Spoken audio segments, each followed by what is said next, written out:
प्यारे बच्चों, आज हम आपके सामने कुछ और एप्लीकेटरी क्वेश्चंस डिस्कस करने जा रहे हैं। आज हम डिस्कस कर रहे हैं why stars appear twinkling but planets do not. Why the stars appear twinkling. ये है आज हमारा question. But planets do not appear twinkling. Planets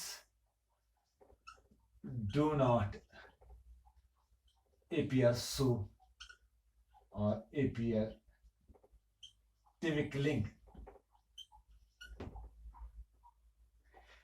इसके लिए हम थोड़ा ये सोचेंगे, ये जो एटमॉस्फेयर है इसके मुख्तलिफ लेयर्स हैं।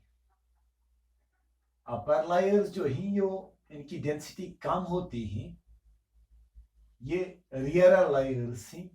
जो लोअर लेयर्स हैं उनमें हवा की डेंसिटी ज्यादा होती है, ये डेंसर लेयर्स। अब क्योंकि स्टार्स जो हैं ये फार ऑफ ऑब्जेक्ट्स हैं, इनसे आने वाली लाइट, सपोज यहां पर स्टार है, इसे जो आने वाली लाइट है जब ये इस एटमॉस्फेयर में से गुजरती है तो ये रिफ्रैक्ट होती है, बेंड। सपोज यहां पर ऑब्जर्वर है, यहां तक ये पहुंचती है। क्योंकि हवा सेटल नहीं है, एटमॉस्फेयर सेटल नहीं है, ये लगातार मोशन में रहता है, इसके लेयर्स का टेम्परेचर तब्दील होता रहता है, नतीजतन हवा के लेयर्स की डेंसिटीज भी तब्दील होती रहती है। सपोज अगर ऑब्जर्वर यहां पर है,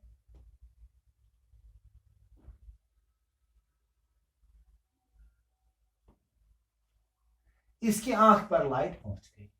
क्योंकि हवा हरकत में रहता है, हरकत में रहने से इसके लेयर्स की डेंसिटी चेंज होती है। जब डेंसिटी चेंज होती है तो degree of refraction of the stars light भी चेंज होती है।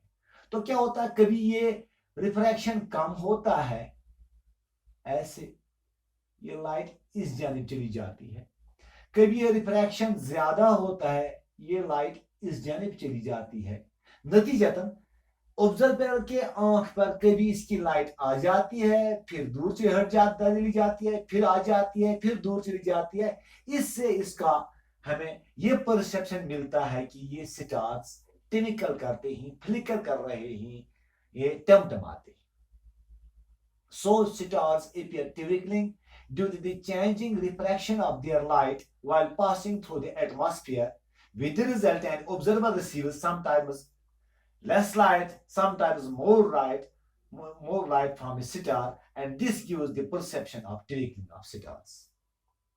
अब दूसरा सवाल है, ये प्लैनेट्स ट्विंकलिंग क्यों नहीं करते हैं? इसका जवाब ये है, ये प्लैनेट्स जो हैं they are closer objects to us as compare to stars.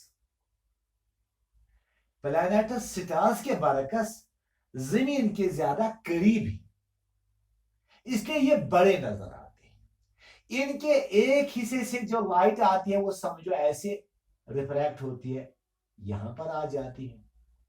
दूसरे हिस्से से यहां लाइट आती है तो यहां पर पहुंच जाती है रिफ्रैक्ट होकर। तीसरे हिस्से से लाइट यहां पर आ जाती है, समझो ये रिफ्रैक्ट होकर यहां पर पहुंच जाती है। अगर ऑब्जर्वर यहां पर खड़ा है, सपोज, क्योंकि चेंजिंग रिफ्रैक्शन जो हवा में होता है, एटमॉस्फेयर में होता है, अगर ये लाइट ज्यादा रिफ्रैक्ट होके इस तरफ चली जाए तो इसी वक्त इस हिस्से की लाइट ऑब्जर्वर के आंख पर यहां पहुंच जाती है। इसी तरह से अगर ये लाइट ज्यादा कम रिफ्रैक्ट होगी तो ये लाइट यहां पहुंच जाएगी, ये लाइट हट के इस तरफ चली जाएगी। ये कुछ इस तरह होता है। समझ लीजिए ये ऑब्जर्वर की आंख है, यूं समझ लीजिए ऐसे ये 3 उंगलियां हैं, आप यहां देख लीजिए। अगर मैं उंगलियों को बाएं जानब हटा दूं तो बीच में उंगली यहां हट जाएगी तो ये उंगली इसकी आंख की जानिब आ जाएगी। अगर मैं इसको दाएं की जानिब हटा दूं ऐसे, तो ये उंगली हट के यहां ये उंगली इसकी आंख की जानिब आ जाएगी। नतीजतन ऑब्जर्वर समवट यकसान अमाउंट रिसीव करता है प्लैनेट से रिफ्लेक्ट होने वाली लाइट का, क्योंकि अगर एक हिस्से की लाइट रिफ्लेक्शन के बदलने से, कम ज्यादा होने से आंख से हट जाती है तो दूसरे हिस्से की लाइट आंख पर आ जाती है, उससे ये ट्विंकलिंग इफेक्ट नलिफाई होता है। नतीजतन ये प्लैनेट्स हमें ट्विंकल नजर आते नहीं हैं।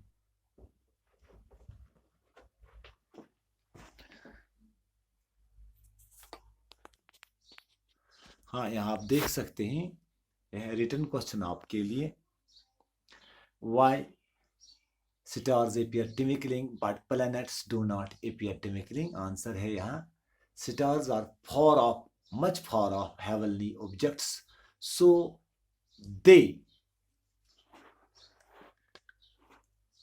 यहाँ पर है look as point sources,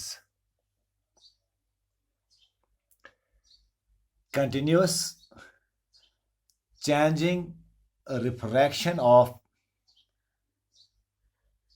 their light in moving atmosphere flickers their light for an observer. This gives their twinkling perception. Planets are closer than stars। यहां पर आप देख सकते हैं planets are closer than stars to Earth, so planets look bigger, changing refraction of their reflected light moves away the light of their one side from an observer.